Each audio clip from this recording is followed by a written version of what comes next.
Welcome to NCN news. నా పేరు ప్రశాంత్. ప్రభుత్వ అభివృద్ధి కార్యక్రమాలు ప్రాధాన్యతా క్రమంలో చేపడతా సిటీ శాసనసభ్యులు ఆదిరెడ్డి వాసు.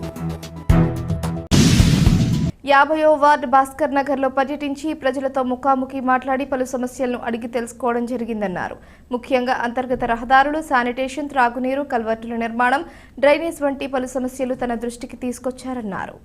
ఈ సందర్భంగా శాసనసభ్యులు ఆదిరెడ్డి వాసు మాట్లాడుతూ ఈ అంశంపై నగరపాలక సంస్థ అధికారులతో సమీక్షించడం జరిగిందని, త్వరితగతిన ప్రాధాన్యత క్రమంలో అంతర్గత రహదారులు, డ్రైనేజ్, కల్వర్టుల నిర్మాణం పనులను చేపడతామన్నారు. ఇందుకు అవసరమయ్యే ప్రతిపాదన సిద్ధం చేయాలని నగరపాలక సంస్థ ఇంజనీరింగ్ అధికారులకు సూచించడం జరిగిందని పేర్కొన్నారు.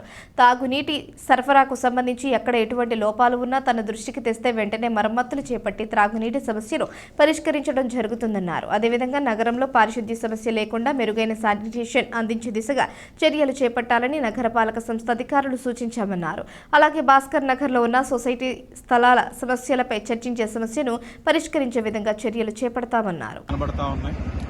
వారితో కూడా మాట్లాడి ఎక్కడ ఇబ్బంది లేకుండా ఈ రోడ్లన్నింటినీ కూడా ఎస్టిమేట్స్ ఏమని సంబంధించిన అధికారులకు చెప్పడం జరిగింది.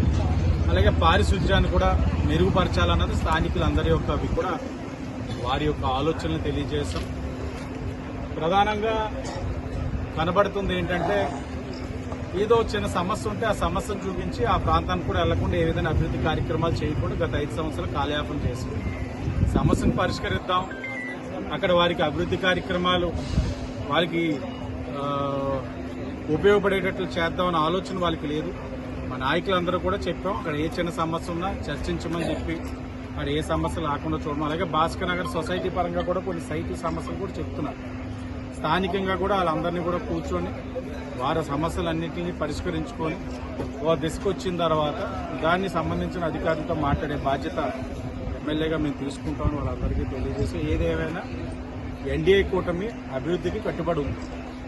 ఎన్ని కష్టాలున్నా ప్రజల మధ్యన తిరుగుతున్నాం. ఎక్కడికక్కడ ప్రజలు ఏమి ఆశిస్తూ ఉన్నారు, ఒక రోడ్డు కానీ, లేకపోతే ఒక వాటర్ సప్లై కానీ, లేకపోతే ప్రాపర్ డ్రైనేజ్ సిస్టమ్ కానీ, ఏదైతే ఆశిస్తూ ఉన్నారో వాటికి అనుగుణంగా చేసే కార్యక్రమం ఎన్డీఏ కూటమి మొదలుపెట్టింది. ఇంకా చాలా కార్యక్రమాలు ఉన్నాయి. ఓ పార్క్ కూడా ఉంది, డెవలప్మెంట్ చేస్తున్నా, ఇంకా ఓపెన్ చేసుకోలేని పరిస్థితి ఉంది. దాన్ని కూడా వచ్చే శనివారం ఓపెన్ చేసి ప్రజలందరికీ అందుబాటులో ఉంచే కార్యక్రమం కూడా దగ్గరలోనే చేయబోతున్నాం తెలియజేస్తాం.